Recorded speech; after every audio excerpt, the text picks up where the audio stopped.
I want to be clear about something before I start. I was there. I saw most of it. And even now, sitting here 3 years after it ended, I still have trouble explaining it in a way that makes complete sense. Because you'd have to understand what that station was like, what the Empire was like, what they thought of us. You'd have to understand what they thought of humans, specifically. And that's the hard part, because what they thought of us doesn't have a clean translation. The closest word in Standard Galactic is something like useful livestock.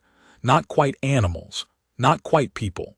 Somewhere in between, depending on how they felt about you that morning. We'd been on Fenrath 9 for about 8 months. It's a mid-ring trade post, nothing glamorous.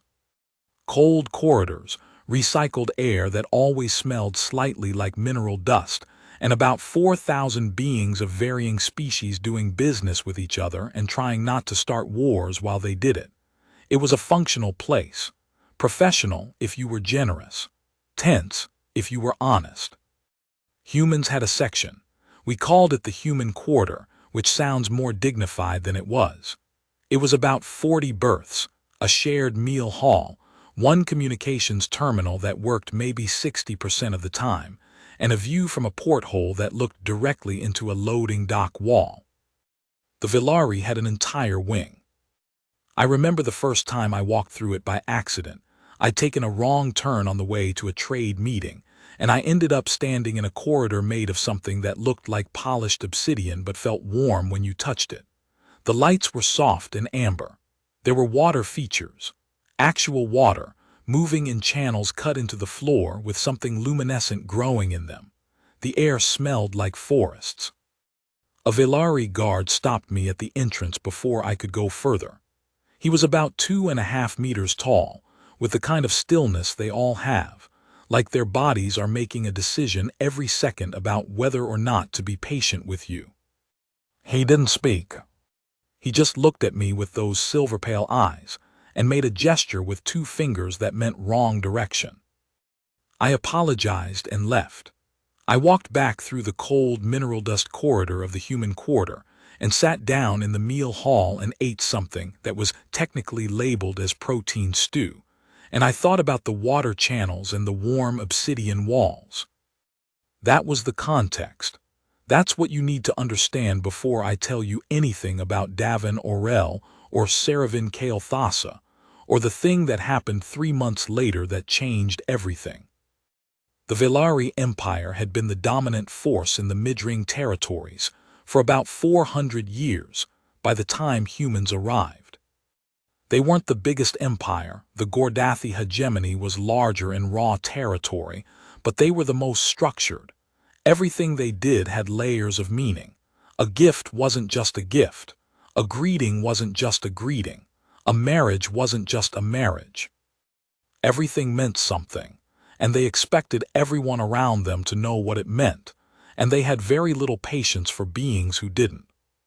Humans, by and large, had no idea what anything meant. We'd been part of the Galactic Commons for about 30 years at that point.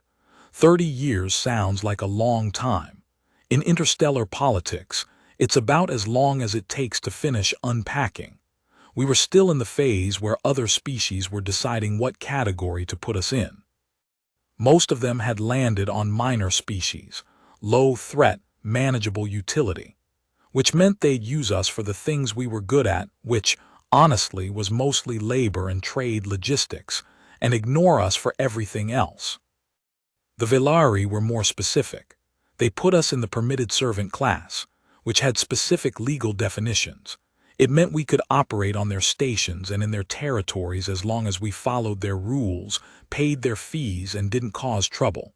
It also meant that if we did cause trouble, we answered to Villari law, not human law, not Galactic Commons law. Villari law. Which brings me to Davin Orel. Witness account THESSAN, Villari administrative clerk, now in voluntary exile, neutral sovereignty. I will tell you what I saw, but I ask that you understand I tell it from a complicated place. I was a clerk in the administrative branch of Fenrath 9 governance sector. My work involved processing legal and contractual documentation, trade agreements, residency permits, penalties. It was work I was suited for. I had a talent for precision and an eye for when documents didn't say what they were supposed to say. I processed the oral Kailthasa marriage documentation personally. I want to be honest with you. When I first saw the file, I felt nothing I'm proud of. The arrangement was legal under imperial compact law, which allowed the Velari houses to formalize alliances through bonding contracts that could involve non-house parties. It had never been used with a human before, but there was no specific prohibition. The High House of Kailthasa had filed the petition correctly. The fees were paid. The documentation was in order. So I stamped it. I processed the contract binding Saravin Kailthasa, third daughter of High Seat Vorin Kailthasa, to a human male named Davin Orel, trade representative, third class. The contract duration was 5 years, renewable at imperial discretion. The terms were standard for a permitted servant class bonding. The human party would receive housing in the Velari wing, access to house resources, and formal elevation in social standing. In return, the house would use the contract to satisfy the requirements of the compact treaty with the Gordathi hegemony, which required the Kailthasa to demonstrate cross-species integration before renewing their territorial rights. In simple terms, the house needed to show they could cooperate with non-Velari. A bonding contract with a human was the cheapest, least consequential way to do it. Humans didn't complain. Humans couldn't complain, not in any way that mattered. Saravin Kailthasa was not consulted. I knew that. I knew it when I processed the paperwork. I told myself it was within legal bounds, which it was. I told myself she was of the noble house, and this was the way of things, and she would adapt. I told myself the human was lucky, elevated from permitted servant class to house adjacent in a single contract. I have spent 3 years telling myself different things. Witness account, Marikdusun continued. I met Davin Orel about 2 weeks before the contract came through.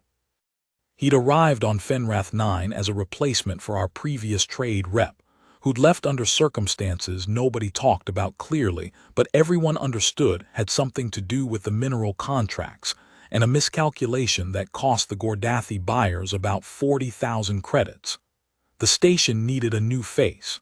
Davin was the face they sent. He was 34. Medium height, the kind of build that came from actually working rather than exercising.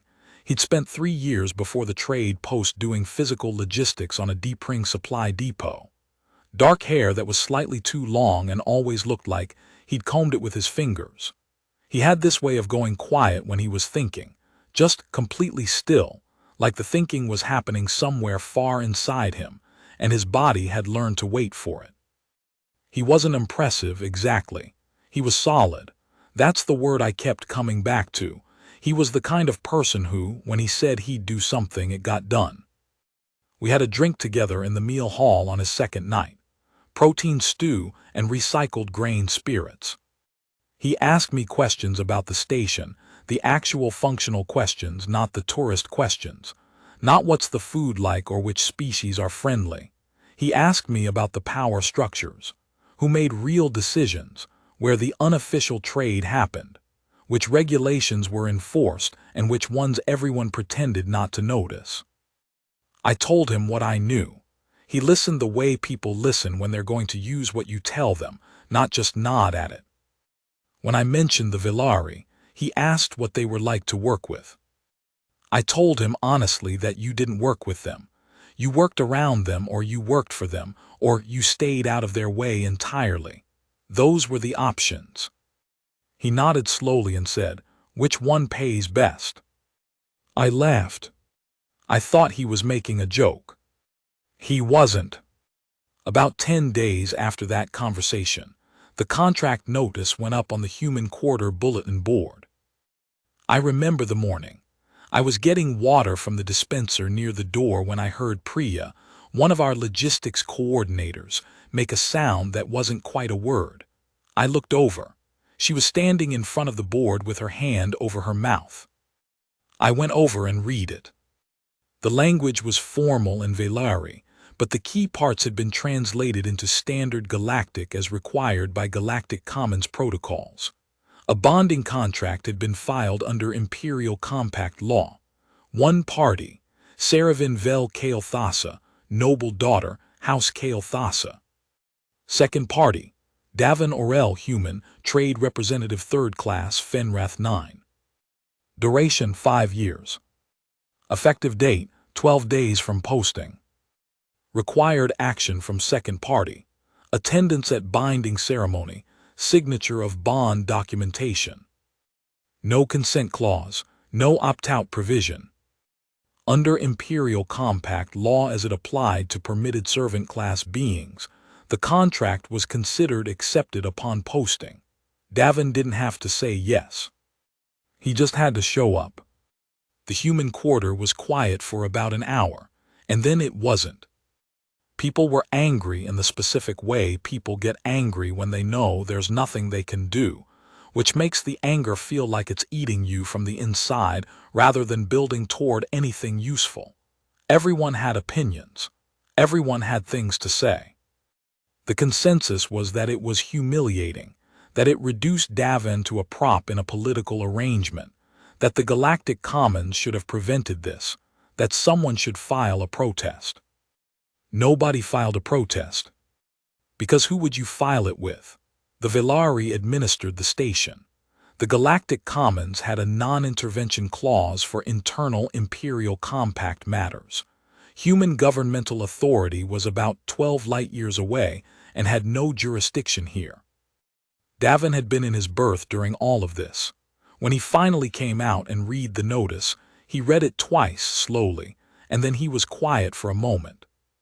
Then he said, very calmly, "I'll need to get a better set of clothes." Priya stared at him. "That's your response?" "It's a 5-year contract," he said. "I should probably look presentable." "Davin, you don't have to." "I have to show up," he said. "That's the law, apparently. Beyond that, everything is a choice." He went back to his berth. I stood there and thought about what he'd said, and I couldn't quite figure out if he was accepting the situation or if he was planning something. At the time, I assumed the former. I was wrong. Personal log, Davan Orel, recovered. Permission granted posthumously pending legal resolution.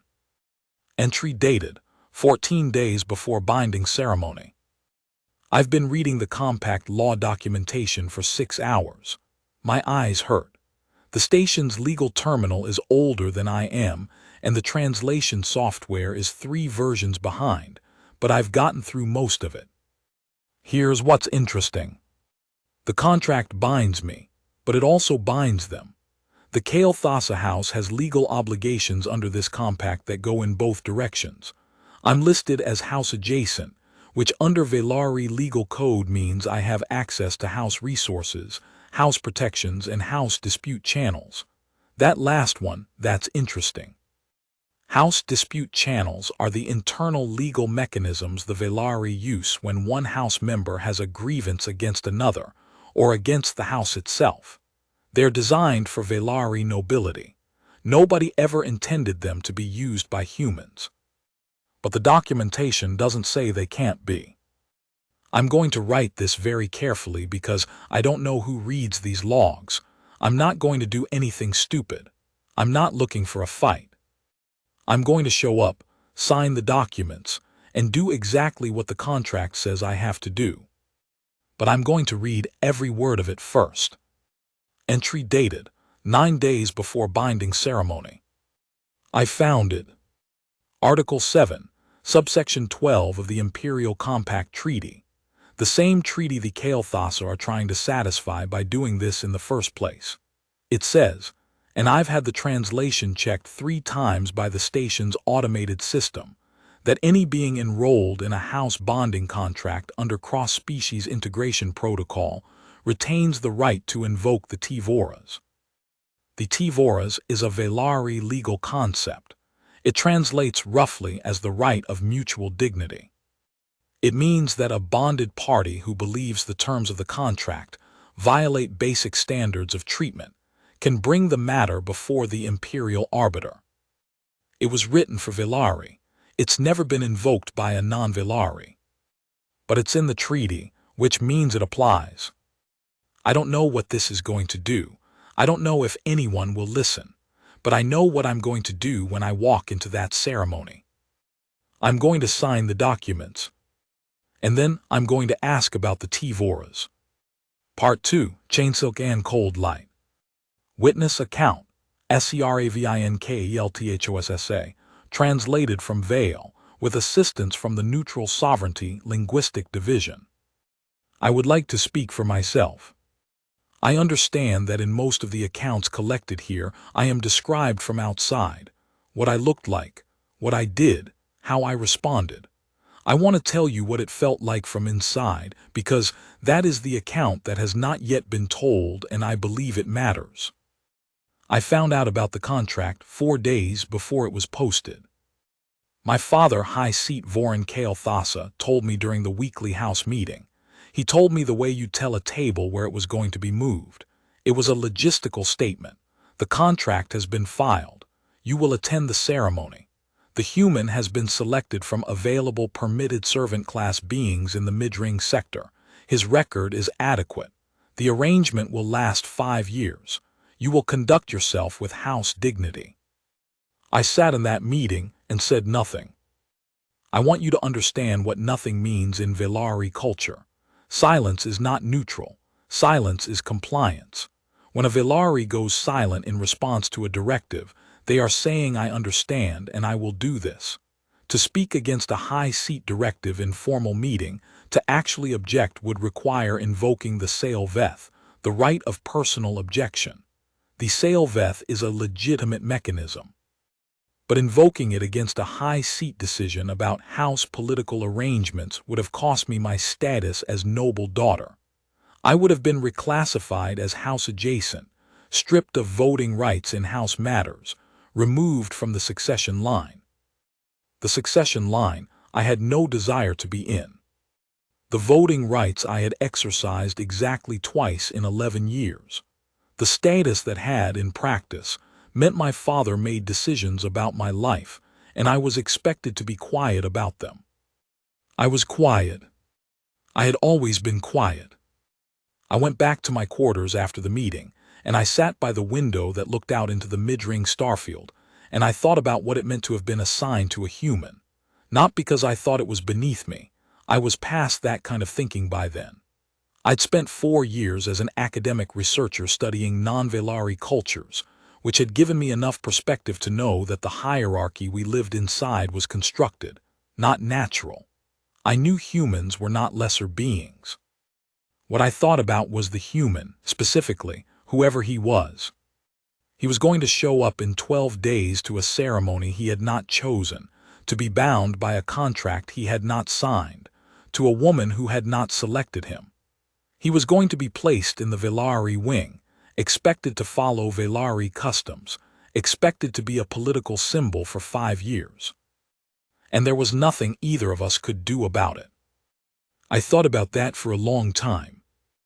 Witness account, Lieutenant Carevdunn, Human Commons Liaison, Unofficial Capacity, Fenrath 9.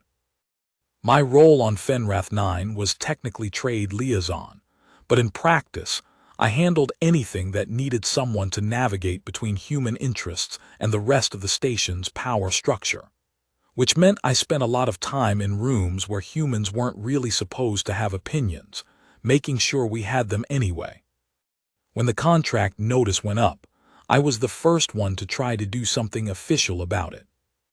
I contacted the Galactic Commons observer on the station, a Dorvathi named Seal, very professional, very committed to procedures, and asked if there was any mechanism to contest the contract. Seal looked at me with that particular expression Dorvathi get when they're about to deliver bad news efficiently. She said the contract was filed under Imperial Compact law, which predated the Galactic Commons non-interference standards. It was technically outside Commons jurisdiction. She could note a formal objection in the Fenrath 9 Observer record, but it would have no binding effect. I asked if there was anything in the Compact Treaty that a human could use.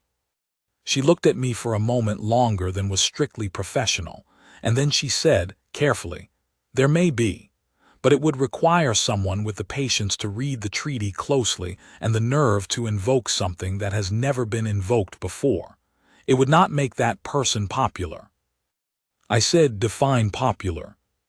She said, "The Velari do not respond well to their own legal frameworks being used against them by beings they classify as permitted servant class. The response could be administrative, or it could be more direct." I thanked her and went to find Davin. He was in his berth, reading on a tablet. I sat down across from him and told him what the Dorvathi Observer had said. He looked up from the tablet. He was quiet for a moment. Then he said, "She's right about the treaty." I stared at him. "You've read it." "Most of it. There's a provision, the T-Voras. It's a right of dignity challenge. I think I can use it." I felt something that was roughly equal parts hope and terror, which I think is appropriate when you're sitting in the human quarter of a Velari-administered station, discussing whether to invoke a legal mechanism designed for their nobility. I said, "What happens if you do?" He said, "Best case, it forces an imperial arbiter to evaluate whether the contract terms meet the dignity standards in the compact. That evaluation becomes part of the official record. Other houses see it. The precedent exists." Worst case. He was quiet again. Then he said, "I'm still working on the worst case." Personal log, DAVAN Orel. Entry dated 6 days before binding ceremony. I've been thinking about her. Not in a complicated way. I'm trying to think practically. But there's a person at the other end of this contract, and she didn't choose this either. That matters to me. I don't know what her situation is, whether she was told, whether she agreed, whether she objects. I have no way to find out. Velari communications protocols don't allow direct contact between contracted parties before the formal ceremony, which is itself a problem I'm planning to note in the T-Vora's challenge. I've been drafting the challenge documentation for 4 days. The translation software on the terminal is terrible, but I've gotten help from a Velari academic text on compact law that the station library actually has. Apparently it was left behind by a previous Velari administrative delegation. It's about 60 years old. Some of the procedural details have probably changed. But the T-Voras itself, that hasn't changed. It's older than the station, older than the current imperial government. It's one of those things the Velari don't think about because they never imagine anyone lower than themselves using it. That's the thing about laws written by people who don't think anyone will challenge them. They don't think about the gaps. Entry dated 3 days before binding ceremony. Something happened today that I wasn't expecting. I got a message through the formal house communication channel, meaning it bypassed the regular mail system and came through as an official house document transmission. It was addressed to me by contract number, not by name, which is how they do things. The message was 3 lines in Vale. I had the terminal translate it. "I am aware that you did not choose this. I did not either. If you intend to act, you should know that I will not obstruct you. I have no way to assist without formal mechanism, but I will not obstruct." No signature, no name, but I knew who it was. I sat with that message for a long time. Then I went back to drafting the T-Vora's challenge. Part 3, the ceremony. Witness account, THSSAN continued. The binding ceremony was held in the Velari Wing's formal hall, the Civil Chamber, which was built into the original station architecture about 120 years ago, when Velari presence here was more significant than it is now. The ceiling is high. The light comes from panels that shift through the color spectrum slowly, over the course of an hour, cycling through the full Velari visible range, which extends into ultraviolet. So for most other species, there are parts of the cycle they simply can't see. There were maybe 60 Velari in attendance, house members, administrative staff, some of the traders who had business with House Kale Thassa, a few other species observers who were there by invitation. And from the human quarter, a delegation of 5 Merc Dusun, Lieutenant Dunn, Priya Na, and 2 others whose names I won't include without their permission. Davin Orel came in last. I had seen humans at official station events before. They usually looked, I don't have a kind way to say this, underpowered. Like they knew they were in a room that wasn't built for them, and they were trying very hard not to take up too much space. They'd stand slightly too straight or slightly too small, trying to find the correct posture for a room with unwritten rules. Davin Orel did not look like that. He came in wearing the formal human equivalent of the dress code, dark practical clothes, clean, nothing decorative, because humans don't have the equivalent of Velari chain silk, and he wasn't going to pretend to. He walked in at a pace that was his pace, not too slow, not too urgent. He looked at the room the way you look at a room you've studied beforehand but want to confirm your mental map against. He found my station at the documentation desk, and he held up the formal petition document, the Tvora's request. I had never seen one in physical form before. They're usually filed electronically. He'd filed it on paper. Actual paper, printed on the station's document printer, because he'd read something in the compact law about physical documentation and formal ceremony proceedings, and he'd made a choice about format. I'm ashamed to say my first reaction was to look around the room to see if anyone was watching. Everyone was. Witness account, Marek continued. I'm not going to pretend I knew exactly what was going to happen. I knew Davin had the challenge document. I knew he planned to present it. I had a general sense of what it meant legally. But knowing something in theory and watching it happen in a room full of Velari nobility are different experiences. Saravin came in from the house entrance on the other side of the chamber.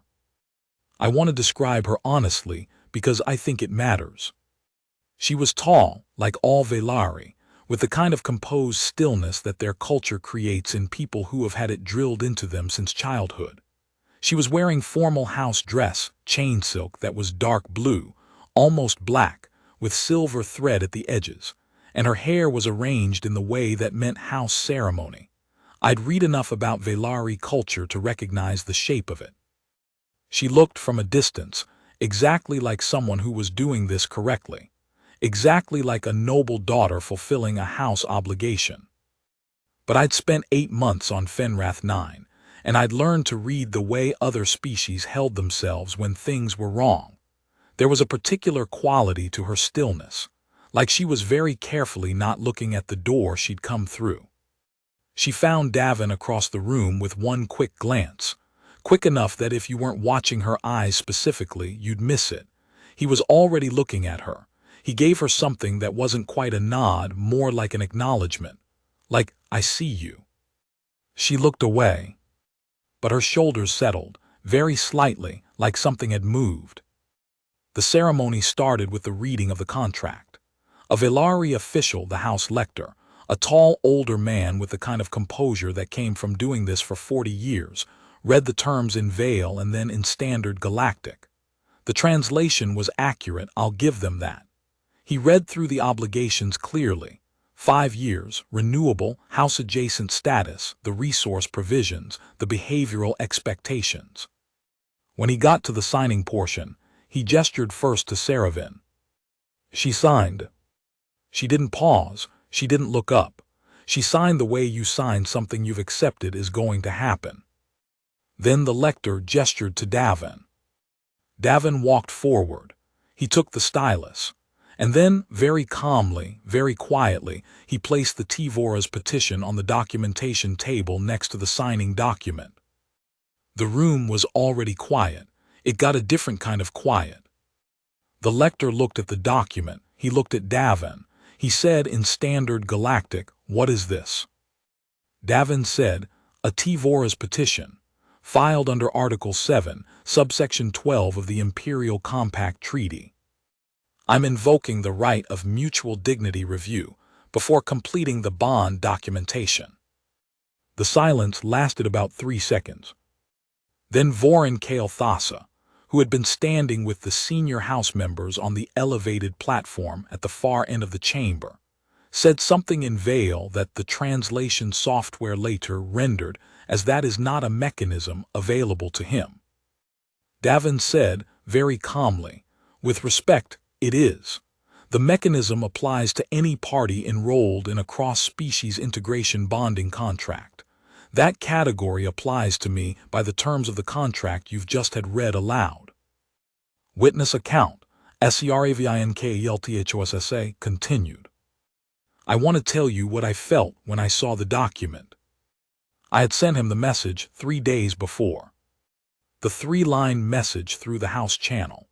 I had sent it because I had spent those 4 days since my father's announcement feeling like something was closing around me from all sides, and I needed to do something, even if all I could do was tell a stranger that I wouldn't stand in his way. I hadn't expected him to do anything with it. I hadn't expected anyone to find anything. The Tvora's was ancient. It was a principle, not a procedure.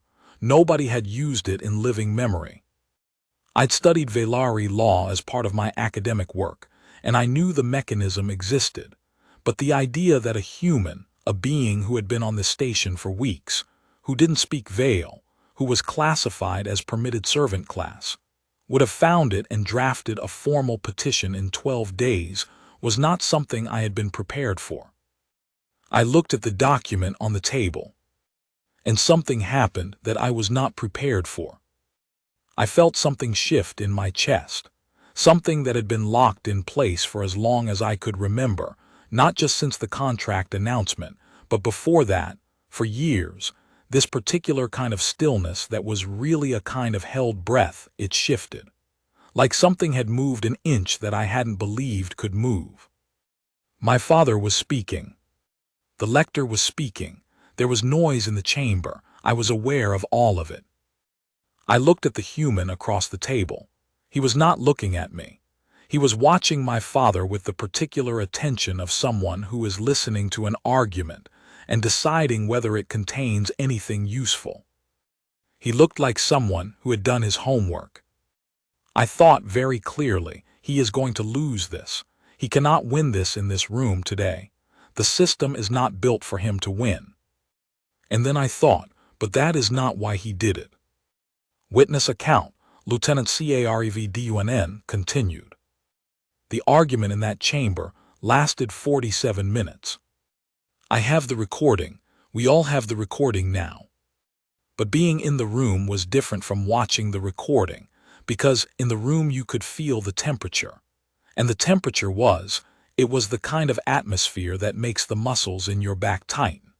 Because you're in a room where the people with power are angry, and you're not one of the people with power. The Kael'thasa legal representative, a woman named Sevorin, absolutely precise, absolutely cold, argued that the Tvora's petition was inapplicable because the mechanism was designed for Velari parties, and the human party was classified as permitted servant class. Davin's response was that the compact treaty used the word any, and the definition of any did not include a species classification exclusion. Sevorin argued that the intent of the language was clear from context. Davin said that intent is not the legal standard. Text is the legal standard. Sevorin argued that filing the petition in physical form, rather than through the electronic system, was irregular.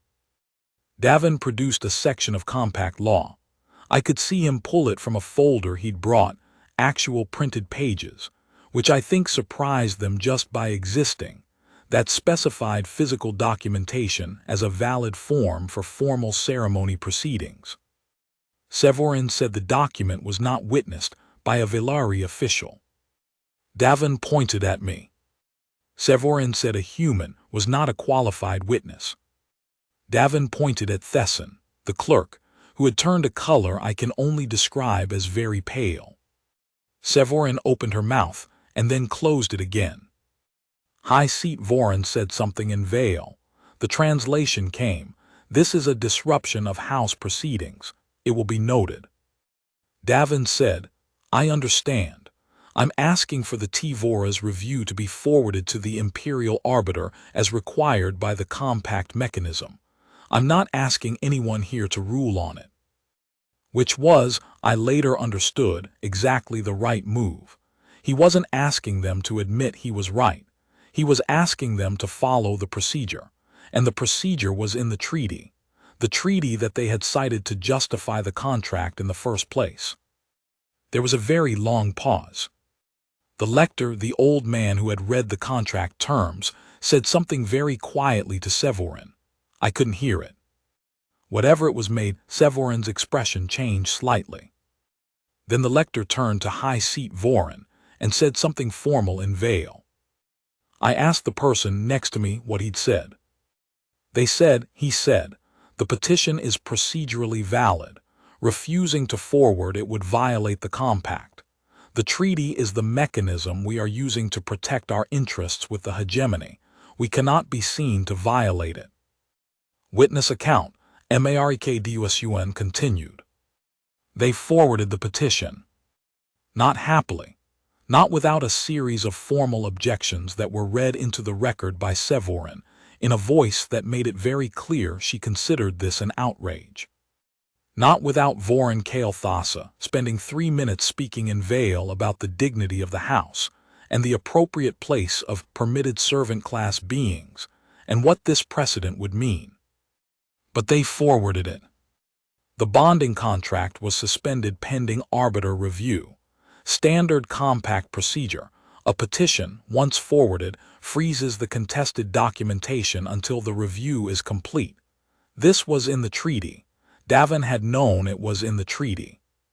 The ceremony ended without a bond being completed.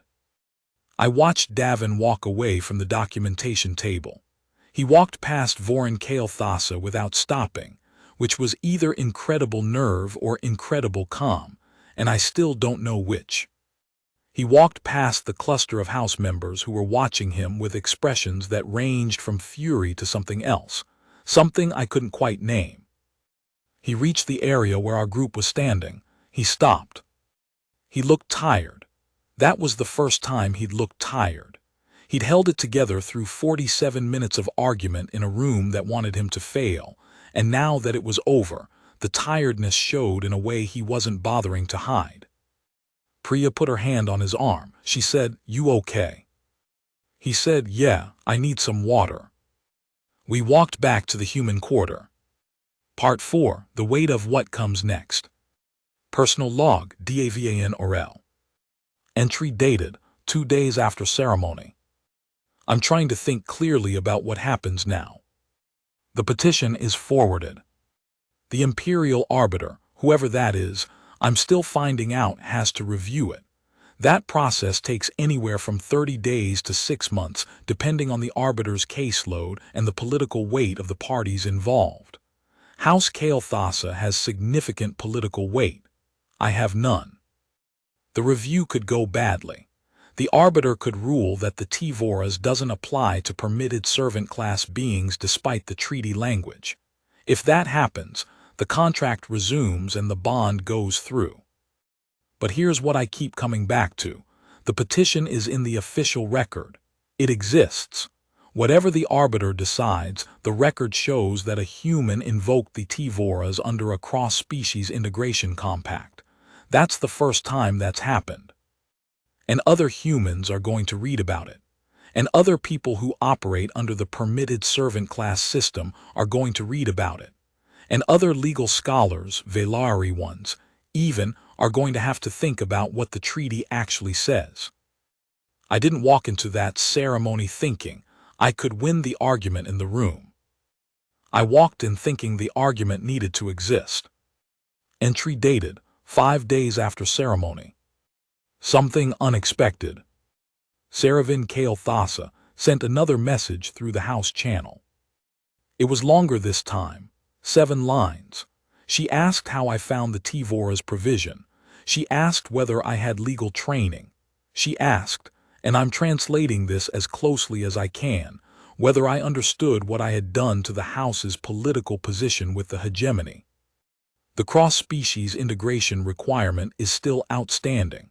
Without a completed bonding contract, the Kale Thassa have to find another way to satisfy it. She didn't say this as an accusation. She said it as information, like she was giving me the full picture. At the end, she asked what I intended to do next. I wrote back, 7 lines to match hers, which I think was the right instinct. I told her I had found the provision by reading the treaty. I told her I didn't have legal training, just time and a working translation terminal. I told her I understood the position it put the house in, and I was sorry for any difficulty it caused her specifically, because she hadn't had any more say in this than I had. For the last line I said, I intend to keep reading. Witness account, SERAVINKELTHOSSA continued. When I received his response, I read it 3 times. I want to explain why that particular line struck me. I intend to keep reading. In Velari, and I thought of it in Vale first because that's how I think the closest equivalent phrase has a specific connotation. It means someone who has accepted that knowledge is the available tool and has decided to use it without drama or proclamation. It's not a boast. It's a statement of orientation. It was, honestly, something a Velari scholar would say. I wrote back. We began corresponding regularly after that. Through the house channel, because that was the only mechanism available to us. The contract was suspended, not dissolved, so we were technically in a formal relationship without being in a formal relationship, which created a strange administrative category that neither of us had a clear precedent for. I sent him material about Velari compact law, things I knew from my academic work, not to help him win exactly, but because he was reading and I had the library access he didn't. He wrote back with questions that were very precise, not broad questions, specific ones. He wanted to understand the logic behind the law, not just the text of it. We never spoke about the bond itself. We never spoke about what would happen after the arbiter's review. Those felt like roads we couldn't walk down yet. We spoke about the law, about the compact, about the hegemony, about what cross-species integration actually meant in practice versus what it meant as a political term. It was the most substantive conversation I had with anyone in 4 years. Witness account, THSSAN continued. I'll tell you something I've told very few people. About 2 weeks after the ceremony, I went back through the bonding contract documentation. Not for any official reason. I was off shift. I went back through it because I kept thinking about the Tvora's petition and the fact that I had signed off on the original contract without looking for the provision myself. It was there, in the treaty documentation. In the same archive I had access to in my official capacity. I had processed that contract, and the provision was right there, and it hadn't occurred to me to look for it. It hadn't occurred to me because it hadn't occurred to me that anyone would, because the beings in the permitted servant class category didn't challenge things. They adapted or they didn't, and either way the machinery of the empire kept moving. Davin Orel was the first being in permitted servant class status on any Velari-administered station to invoke the Tvoras. I checked. The Neutral Sovereignty Archives helped me check later. First one. In the 400 years since the compact was written. 400 years of humans and Gordathi and Sorvan and half a dozen other species living and working under the Velari compact, and nobody had read it carefully enough to find it. Or nobody had believed it was worth trying. I sat at my desk and thought about that for a very long time. Part 5, The Arbiter. Witness account, MAREKDUSUN continued. The arbiter arrived 6 weeks after the petition was forwarded. Imperial arbiters travel on their own schedule, and their arrival is not announced in advance. It's a security measure, because arbiters deal with disputes involving powerful parties, and advance notice creates opportunities for pressure. So the first any of us knew was when the docking announcement came through the station systems, and the dock code was Imperial Arbiter Class, and everyone on the station went very quiet for about 30 seconds. The arbiter was a Velari named Kivril. She was older than Vorin Kael'thasa by about 20 years, if I was reading the marks correctly. The Velari age in a particular way. The skin around their eyes thickens and the silver in their eyes deepens, and Kivril's were very deep silver indeed. She came off the transport with 2 assistants and no other company, and she moved through the station with the specific kind of authority that doesn't announce itself and doesn't need to. I saw her in the station corridor for about 10 seconds before her assistants moved her into the administrative sector. That was enough. I turned to Karev Dunn and I said, "She's already read the file." He said, "How can you tell?" I said, "She looked at the human quarter first." The arbiter's review process is closed. I can't tell you what happened in the administrative chambers directly, because I wasn't there. What I can tell you is what Davin told me, and what I eventually learned from the formal record after it was declassified by the Neutral Sovereignty Archive 3 years later. The review had 3 sessions. In the first session, Kivril met with House Kael'thasa, Vorin, Severin, and the House Lector. She reviewed their position, which was that the Tvora's provision did not apply to permitted servant class beings as a matter of legislative intent. In the second session, she met with Davin alone. Davin told me about it that night. He sat down in the meal hall and ate his protein stew, same meal hall, same stew, everything that had happened, and the human quarter was still the human quarter, and he told me what it was like. He said Kivril asked him 2 questions. The first question was, "What remedy do you seek?" Davin said he had answered that the remedy he sought was a formal ruling on the applicability of the Tvoras to permitted servant class beings under the Compact Treaty, not a dissolution of the contract, not a sanction against the House, just a ruling. The arbiter had been quiet for a long moment. Then she asked him the second question. "Do you understand what a ruling in your favor would mean for the structure of the compact system?" Davin said he answered that he understood it would create a precedent. That permitted servant class beings on Velari-administered stations would have a mechanism to challenge contracts that violated dignity standards, that it would require the houses to modify their use of the cross-species integration protocols. Kivril had been quiet again. Then she said, and Davin told me this carefully, as though he wanted to make sure he remembered it exactly right, she said, "You are not asking me to dismantle the system. You are asking me to hold it to its own word." He said, "Yes."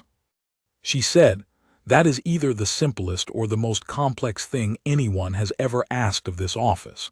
I have not decided which." Witness account, SERAVINKELTHOSSA continued. My father summoned me the night before the 3rd session. He told me that the arbiter was likely to rule in the human's favor on the procedural question. His intelligence from within the administrative sector was that Kivril had been examining compact law history, and that the Tvora's language had no species exclusion in its original text, a fact that the House legal team had been unable to argue around despite 6 weeks of trying. He said the House would need to find another way to satisfy the hegemony, cross-species integration requirement. He said there were other options, contracts with Gordathi beings, a formal trade partnership with a Sorvan collective. The human situation was going to be resolved in a way that was inconvenient for the House but not catastrophic. He said all of this to me standing across his formal desk, in the way he said most things to me. At the desk, standing, efficient, the conversation timed to occupy exactly as long as necessary. Then he said, You may return to your research position. The matter will be formally dissolved upon the arbiter's ruling. And I thought, standing there, that is how this ends for him. That is the whole of it. An inconvenience resolved. A human who caused trouble sent back to the human quarter. A daughter who was briefly scheduled for a political arrangement, now unscheduled. I said, I have been corresponding with him. My father looked at me, with the human. Yes. Regarding what? Compact law, the history of the cross-species integration protocols, the academic literature on the Tvora's mechanism. A very long silence, not the silence of someone who doesn't know what to say, the silence of someone choosing carefully. That is unusual. Yes. Is it your intention to continue? I had not actually decided at that point. I'd been thinking about it. I'd been thinking about the correspondence in the way you think about something that you haven't admitted matters to you yet. But I said yes. My father looked at me for another long moment. And then he said something I have thought about every day since. He said, he invoked a 400-year-old mechanism that no one had touched because they believed it was not for them. That suggests either extraordinary ignorance or extraordinary confidence. I have not decided which. I said, I believe it is neither. I believe it is someone who read carefully and decided that the word any means any. My father was quiet.